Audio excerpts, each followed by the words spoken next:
किसी का नहीं। ये हमारी जो संस्कृति है, जनजातीय संस्कृति, आदिवासी संस्कृति जिसको हम बोलते हैं, या जिसे मैं सनातन संस्कृति बोलता हूँ, उसके घोर विरोधी हो। और कहीं ना कहीं से वो अपरोक्ष रूप से हमारे ऊपर शासन करना चाहते हैं, हमारा शोषण करना चाहते हैं। तो भगवान बिरसा मुंडा को लगा कि यार ये चीज़ तो ठीक नहीं है। हमारी धरती, हमारा जंगल, हमारा जल, हमारी जमीन, और ये जो बाहर से आए बोले अंग्रेज लोग हैं, ये उसको लूट भी रहे हैं, हमसे छीन भी रहे हैं, और साथ ही साथ में जो हमारी पहचान है उसको छीनना चाह रहे हैं।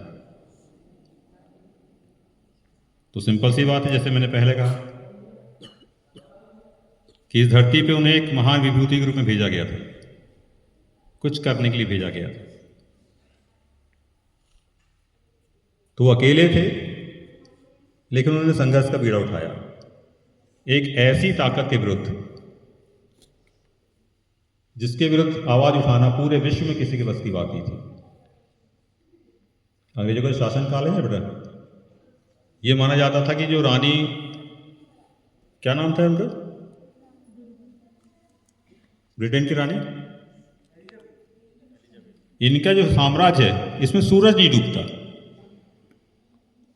जो ब्रिटेन की महारानी है ना, उनका साम्राज्य इतना बड़ा था कि ये कहा जाता था कि उनके साम्राज्य में सूरज नहीं डूबता।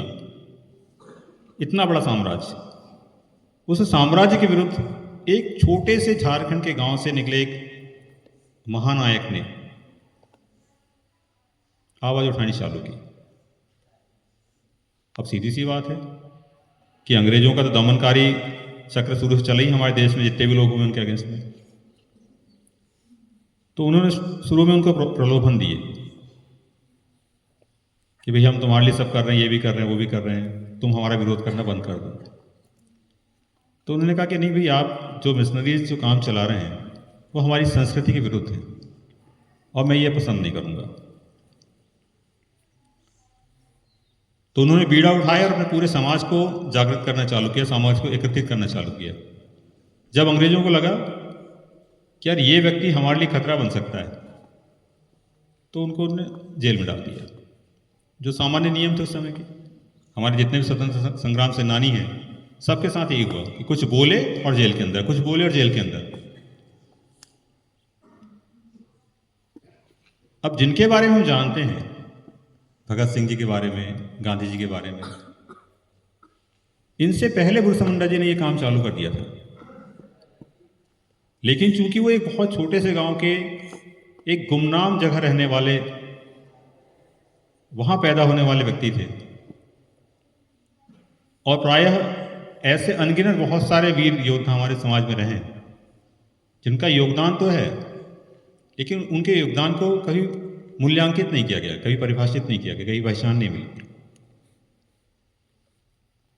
तो उन्हें लगा ये तो छोटा सा है, मच्छर टाइप का आदमी, इसको तो मसल देंगे हम, बहुत बड़ी शख्सियत हमारी। अब वो जेल से बाहर निकाल के लेके आए, उनके पैरों में बेड़ियां जकड़ी हुई थी। वो हमारे समाज को बताना चाहते, देखो ये तुम्हारा जननायक है, इसको हमने कैद करके रखा हुआ है, ये बेड़ियों में जकड़ा हुआ है, हमारा गुलाम है। यह सोच के कि ऐसा यदि हम करते हैं तो बाकी का जो समाज है वो डर जाएगा, अब वो विरोध करना बंद कर देगा। लेकिन जैसे कहते हैं ना कि एक छोटी सी चिंगारी पूरे ब्रह्मांड को जला सकती है। जैसे रामायण में हुआ था ना कि लंका गए थे हनुमान जी, लंकाधिपति रावण को भी गर्व था, घमंड था, ये छोटा सा वानर क्या कर लेगा मेरा, इसकी पूंछ में आग लगा दो। उस समय भी एक पूंछ में आग लगाने का प्रयास किया गया था और लंका जली थी।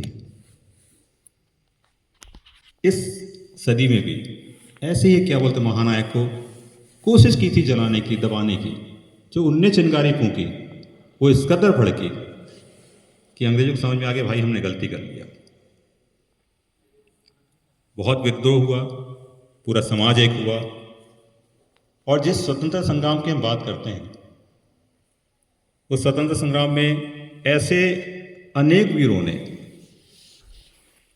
अपनी आहुतियां देनी चालू की। तो आज के दिन हम इन महान विभूतियों से कुछ सबक सीखें कि जब भी ऐसा कुछ होता है, मैं हर बार यही बोलता हूँ कि आज भी हमारे समाज पे, हमारे देश पे बहुत सी ताकतें नजर गड़ा के रखी हुई हैं कि कब इनको विखंडित किया जाए, कब इनको तोड़ा जाए, जातियों में, धर्म के नाम से।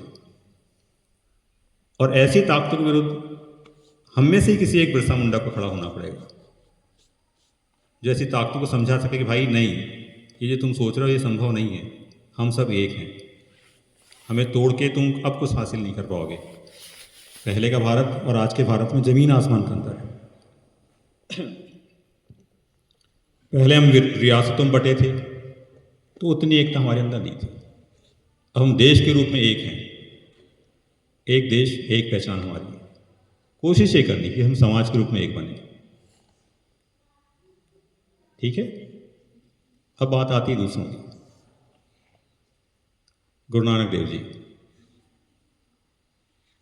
गुरु नानक देव जी ऐसे तो माना जाता है कि सिखों के गुरु थे, लेकिन सिख शब्द जो है वो बना शिष्य से।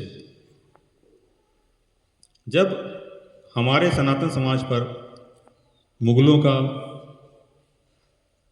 अन्य समाज के लोगों का जब अत्याचार बढ़ा